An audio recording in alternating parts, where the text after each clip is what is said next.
Sri Ramana Maharshi is widely acknowledged as being one of the outstanding Indian gurus of modern times.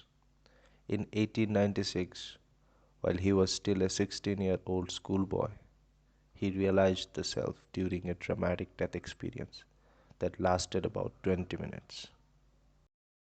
Since he had no prior experience to spiritual thoughts or practices, he initially found the experience rather perplexing.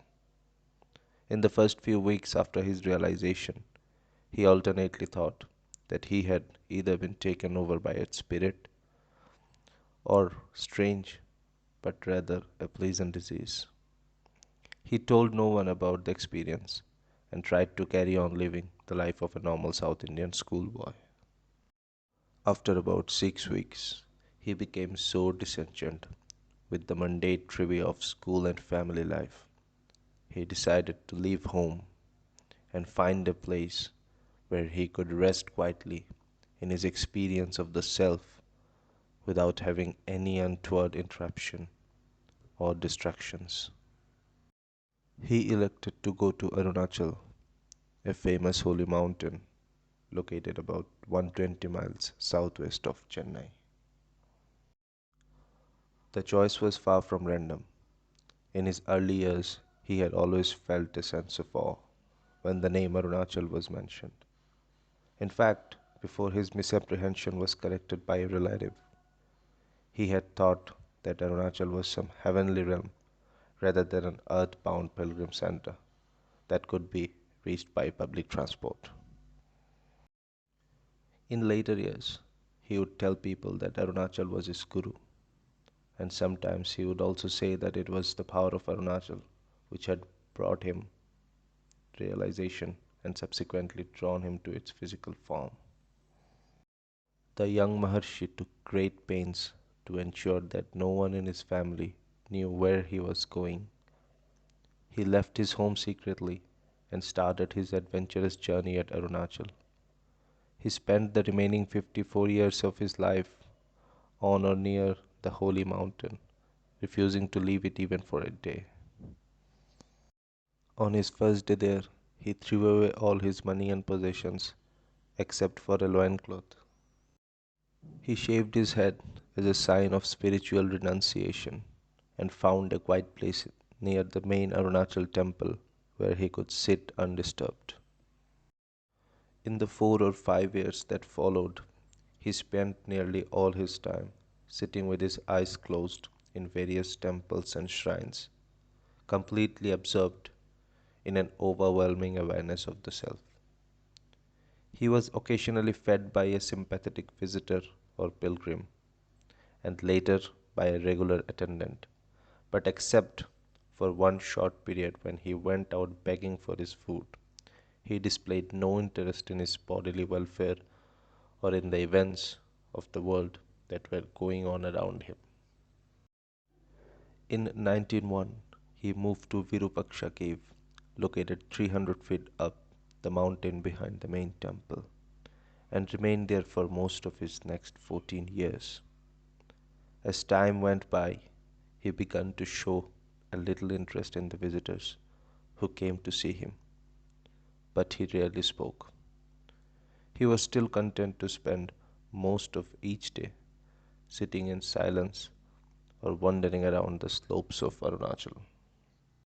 He had begun to attract devotees while he was still sitting motionless in the temple. By the time he moved to Virupaksha cave, he already had a small group of followers. They were occasionally supplemented by visiting pilgrims.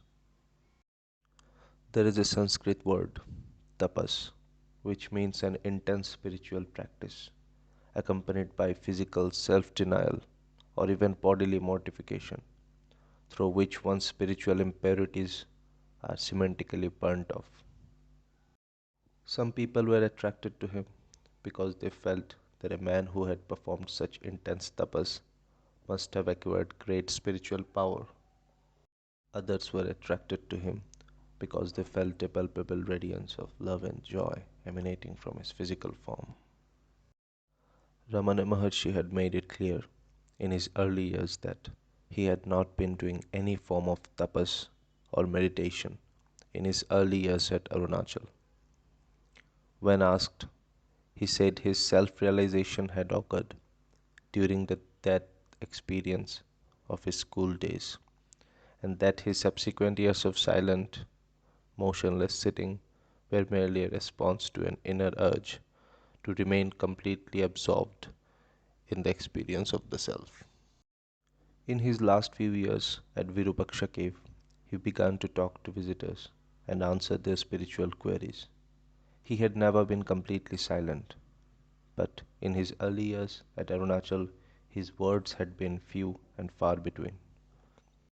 The teachings he gave came out from his own inner experience of the self rather than from book knowledge. When he did speak, he generally utilized the structure and vocabulary of Advaita Vedanta, an ancient and well regarded school of Indian philosophy. Maharshi or Advaita Vedanta both mentioned the ultimate aim of life is to transcend the illusion that one is an individual person who functions through a body and a mind in a world of separation, interacting objects. Once this has been achieved, one becomes aware of the only reality, the self, which is immanent, which is formless consciousness. Ramana Maharshi's family had managed to track him down in the 1890s, but he had refused to return to the family home. In 1914, his mother decided to go and live with her son at Arunachal. She also decided to spend her remaining years with him. In 1915, he, his mother, and the group of devotees who resided at Virupaksha cave moved further up the hill to Shandashram, a little ashram which had been built specially for him by one of his early devotees. Prior to this time, the devotees used to beg in the local town for their daily food. In Hindu traditions, they are known as sannyasis or sadhus, and no stigma is attached to those who beg for religious reasons. When Ramana Maharshi moved to Skandashram, his mother began to cook food regularly for all the people lived there. She soon became an devotee of her son and made such rapid spiritual progress that with the aid of Bhagavan's grace and power, she was able to release the self at the moment of her death in 1922. In the later years, a large ashram grew up around him. Visitors from all over the India and even abroad came to see him. They wanted spiritual advice from him. They wanted blessings from him. By the time he passed away in 1950, at the age of 70, he had become something of a national institution, a physical embodiment of all the finer points of a Hindu tradition that stretch back thousands of years.